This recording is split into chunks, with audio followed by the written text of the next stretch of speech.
दोस्तों, आपने परशुराम के बारे में तो सुना ही होगा, पर क्या आपको पता है कि एक बार उन्होंने गुस्से में अपनी माता का ही सर धड़ से अलग कर दिया था। दोस्तों, परशुराम के गुस्से के बारे में तो सबको पता ही है।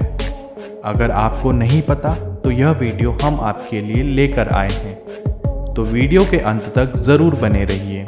तो नमस्कार दोस्तों, और स्वागत है आपका मिस्टीरियस टूर चैनल में, जिसमें आज हम आपको परशुराम के बारे में कुछ ऐसी रहस्यमयी बातें बताएंगे जो आपने आज से पहले कभी नहीं सुनी होंगी। तो करते हैं दोस्तों वीडियो की शुरुआत। परशुराम को भगवान विष्णु का आवेशावतार माना जाता है। उनके पिता का नाम जन्मदग्नि था और उनकी माता का नाम रेणुका था। परशुराम अपने 4 भाइयों में सबसे अधिक गुणवान थे। एक बार परशुराम के घर में हवन था और रेणुका जल भरने के लिए तालाब में गई, और उन्होंने जैसे ही पानी भरा तो उनकी दृष्टि 2 अप्सराओं पर गई, जिनके साथ गंधर्व राजा चित्ररथ विहार कर रहे थे। और रेणुका यह देखकर मोहित हो गई और उन्हें ही देखने लगी, और देखते देखते काफ़ी समय बीत गया और तब तक हवन काल भी बीत चुका था।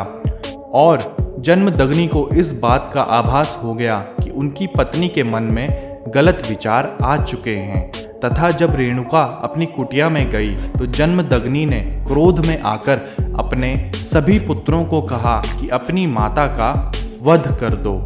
लेकिन किसी भी पुत्र ने ऐसा नहीं किया, परंतु जैसे ही परशुराम ने अपने पिता की बात को समझा, उन्होंने पिता की आज्ञा पालन करने के लिए अपनी मां का सर धड़ से अलग कर दिया।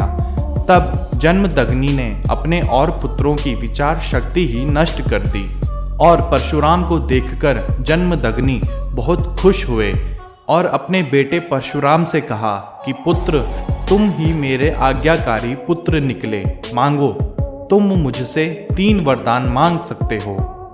फिर परशुराम ने कहा कि पहला वरदान कि आप मेरी माता को पुनर्जीवित कर दें तथा उन्हें मरने की कोई भी स्मृति याद ना रहे, और आप मेरे भाइयों को भी पहले के समान ही कर दें। फिर जन्मदग्नि ने कहा तथास्तु, और उनकी माता पुनः जीवित हो गई, परंतु परशुराम पर माता की हत्या का पाप चढ़ गया था। और फिर कई वर्षों तक उन्होंने भगवान शिव की तपस्या की, और फिर भगवान शिव ने प्रकट होकर कहा कि अगर तुम मात्र कुंडिया के जल में स्नान करो तब ही तुम्हारा यह पाप धुल पाएगा। तब परशुराम ने राजस्थान के चित्तौड़ जिले में स्थित मात्र कुंडिया में जाकर स्नान किया और अपनी मां की हत्या के पाप से मुक्त हुए। तो दोस्तों, आपको यह कथा कैसी लगी हमें कमेंट करके ज़रूर बताइए, और ऐसी ही रहस्यमयी कथाओं से रूबरू होने के लिए सब्सक्राइब करें हमारा चैनल मिस्टीरियस टूर। धन्यवाद।